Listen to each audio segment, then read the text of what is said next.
Crafters, it's day 12 of the 30-day craft room organization challenge, and today we're talking embellishments. I have to admit that this is probably the hardest day of the challenge for me, just because I feel like there are so many different kinds of embellishments, and so therefore you need lots of different ways to store them. And as part of my organizing business, I often try and think in terms of problems and solutions. So if you are crafting and you get frustrated and you've identified a problem area, I always try and stop and think, how could I make this better? How could this work more for me instead of against me? And so one of the challenges that I've noticed is that I wasn't using my embellishments. At the time, I was keeping them in a Sterilite plastic drawer, and they were just all stacked on top of each other. And so I couldn't see what was down below in the drawer. And I was like, I just didn't know which embellishments I had.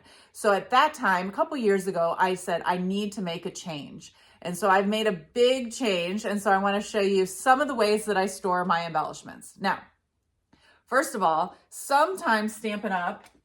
Sells embellishments in these little circle tins. So these are like iridescent shaker circles. And then we've got buttons, and we have brads, and we have little trinkets and things like that. So this is a carrying spinning carousel that we don't sell anymore. And I started out with one, and that didn't store everything, so I had to buy a second one.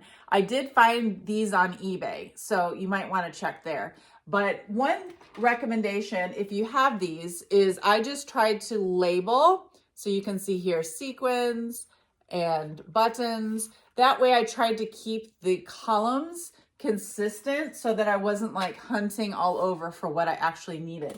It might actually be a good thing to label them here, because the label is here, and on this rack you can't see it.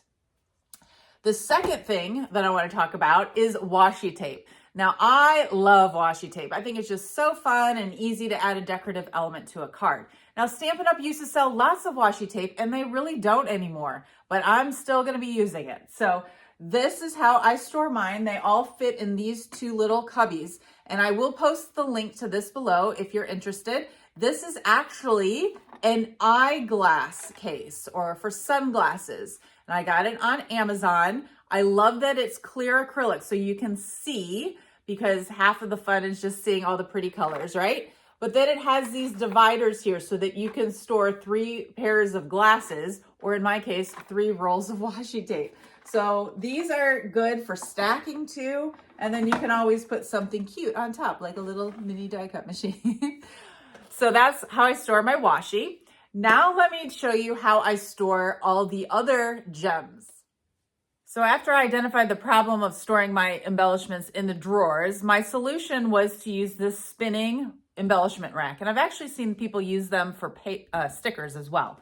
But what I love about this is you can see everything, and it spins, and it comes with a bunch of these clips, so you can just, clip things up.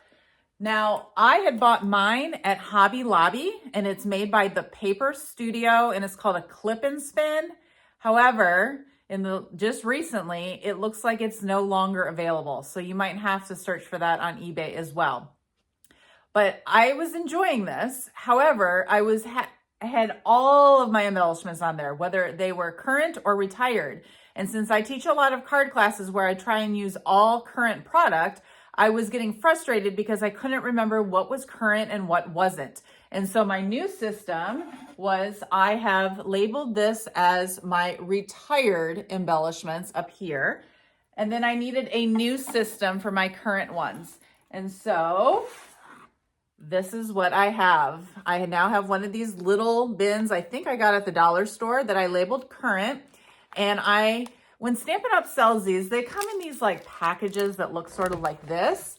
And they are really frustrating to me because, see? It comes in these plastic sleeves, and then there's like sticker on the back, and then, it rips down the side, and you want some kind of covering on it so that the gems aren't like falling off randomly. But I wasn't enjoying how they were packaged. And so this idea actually came from another demonstrator. But these are actually like, I think called passport sleeves, and I'll link these in the description below.